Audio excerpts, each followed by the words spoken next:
GK spirituals பார்வையாளர்களுக்கு தெளிவு குருவின் திருமேனி காட்டும், தெளிவு தெளிவு சிந்தித்தல் தான். போன பகுதியில் சேஷாத்ரி சுவாமி ஒரு அரிய சக்தி தூரதிருஷ்டியை பற்றி பார்ப்போம்னு சொல்லி முடிச்சிருக்கோம். அது என்ன தூரதிருஷ்டி? திருஷ்டின்னா பார்வை, தூரம்னா வெகு தொலைவில் இருக்கிற பொருட்களையோ அல்லது வெகு தொலைவில் நடக்கிற சம்பவங்களையோ உடனே அறியது. அதுதான் தூரதிருஷ்டி. இது ஞான திருஷ்டியோடைய ஒரு பகுதி தான்.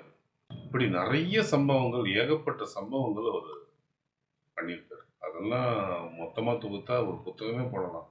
அந்த அளவுக்கு சம்பவங்கள் இருக்கிறதா அவர் பற்றின எழுதின நூலாசிரியர்கள் சொல்கிறாங்க. அதில் ஒரு சில குறிப்பான சம்பவங்களை பார்ப்போம். பாண்டிச்சேரியிலேருந்து ஒரு பெரிய கோடீஸ்வரன், மிகப்பெரிய பணக்காரர், அவர் வராது சேஷாத்ரி சுவாமி பார்க்குறாரு. ஆனால் என்னன்னா அவர் ஒரு தொழுநோயாளி, தீராத வியாதி அவர்கிட்ட இருக்கு. அந்த தொழுநோயால் ரொம்ப அவசரப்படுறாரு. அவர் பார்க்க வர்றாரு. ஆனால் சேஷாத்ரி சுவாமி அவருக்கு இடமே கொடுக்கல.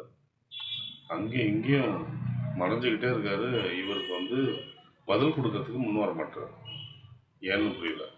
ஒரு கோடீஸ்வரர் அவர் தொழுநோயாளி வராரு, சேஷாத்ரி சுவாமி இடம் கொடுக்கல அப்படின்னும் போது என்ன நடக்கும்?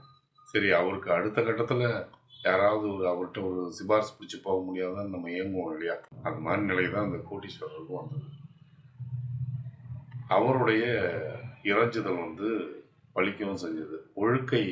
ஒழுக்கை ராமசாமி பாகவதர், டிவி சுப்பிரமணிய ஐயர், அரும்பலூர் வி கிருஷ்ணசுவாமி ஐயர், இவங்கெல்லாம் அவர் போய் அந்த கோரிக்கையை வைக்கும்போது அவங்கெல்லாம் அதை ஏற்றுக்கிட்டு அவங்கெல்லாம் ஒன்று சேர்ந்து போகிறாங்க. ஆர்வி வெங்கடசுப்ப ஐயர் அவர் வீட்டில் சேஷாத்ரி சுவாமி இருக்கிறதா தகவல் கிடைச்சி போகிறாங்க. இவங்க போகும்போது கூடவும் அந்த கோட்டீஸ்வரர் அவரும் வந்துடுறாரு. சேஷாத்ரி சுவாமி அவரை பார்க்குறாரு. ஆனால் இந்த 3 பேரும் சுவாமி ஏதாவது கொஞ்சம் கருணை காட்டுங்கன்னு அவர்கிட்ட கேட்கவே சேஷாத்ரி சுவாமி காசிக்கு பக்கத்தில் 3 கிலோமீட்டர் தூரத்தில் கங்கா தீரம் இருக்கு. அந்த கங்கா தீரத்தில் ஸ்வானகந்தின்னு ஒரு மூலிகை இருக்கு. அந்த மூலிகையை பறித்து சாப்பிட்டா இந்த நோய் குணமாகும்னு சொல்லிட்டு, ஆனால் இவருடைய கர்மா அதிகமாக இருக்கு. பாதி நோய் தான் குணமாகும். ஏன்னா இவர் பெரிய கர்மி, காசை ஈய மாட்டார் யாருக்கும். ஸோ அந்த கர்மித்தனம்லாம் அவருடைய கர்மாவில் அதிகமாக இருக்கு. அதனால பாதி நோய் தான் குணமாகும், பார்த்துங்கன்னு சொல்லிட்டு உடனே வேங்கட சுப்பையர், அவர் அந்த காலத்தில் ரொம்ப படித்தவர், அவர் இந்த சமஸ்கிருத ஆங்கில அகராதி இருக்கு, அதை எடுத்து பார்க்குறாரு. அதை எடுத்து பார்த்தா நியர் டு பெனாரஸ் அப்படின்னு அதில் இருக்கு. இந்த சுவானகந்தி பேரை போட்டாது. என்ன சமஸ்கிருத பேர் அது. அதை போட்டு பார்த்தா பனாரஸ் பக்கத்தில் இருக்கு அப்படின்றது அதில் குறிப்பு இருக்கு. இவருக்கு ஒரு சந்தேகம், சுவாமி நீங்கள் காசிக்கே போனதில்லை, எப்படி அந்த மூலிகை அங்கே இருக்கிறது உங்களுக்கு தெரிஞ்சுது அப்படின்னு கேட்ட உடனே அவர்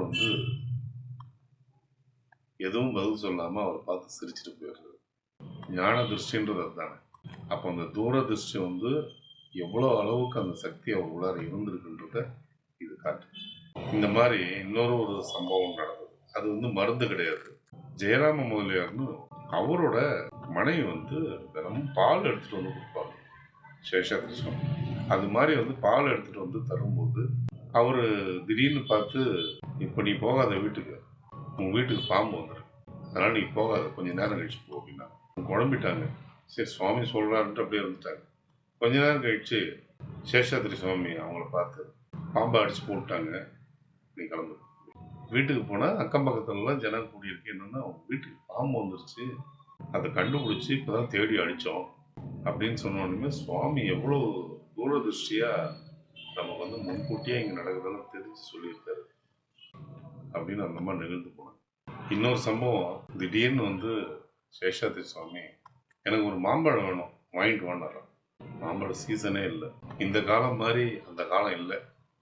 இந்த சீசனில் தான் கொய்யா வரும், இந்த சீசனில் தான் மாம்பழம் வரும், இந்த சீசனில் தான் இந்த கிழங்கு வரும்னு நிறைய காலங்கள் இருக்குது, பருவங்கள் இருக்குது. எல்லா பருவங்கள்லேயும் எல்லாம் வந்துடுறாரு. அப்போ வந்து முழுக்க முழுக்க இயற்கை உரங்களை வச்சு செஞ்சதுனால அதுதான். இப்பதான் ஹைபிரிட் வந்துருச்சு. ஹைபிரிட் வந்ததுனால எப்போ வேணா எதை வேணா தயார் பண்ண முடியுன்ற ஒரு ஒரு சந்தர்ப்ப சூழ்நிலைகள் இப்போ இருக்கு. அப்போ அது கிடையாது. ஏன்னா மாம்பழ சீசனே கிடையாது. மாம்பழ சீசன் இல்லாத நேரத்தில் மாம்பழத்தை கேட்டால் எங்க எங்க இவர் கேட்குறாரு அப்படின்னு எல்லாம் ஆச்சரியப்பட்டாங்க. அந்த மாம்பழம் அவருக்கு கிடைச்சதா அப்படின்றத நம்ம அடுத்த பகுதியில் பார்ப்போம். ஓம் சத்குரு ஸ்ரீ சேஷாத்ரி சுவாமிகள் திருவடிக்கு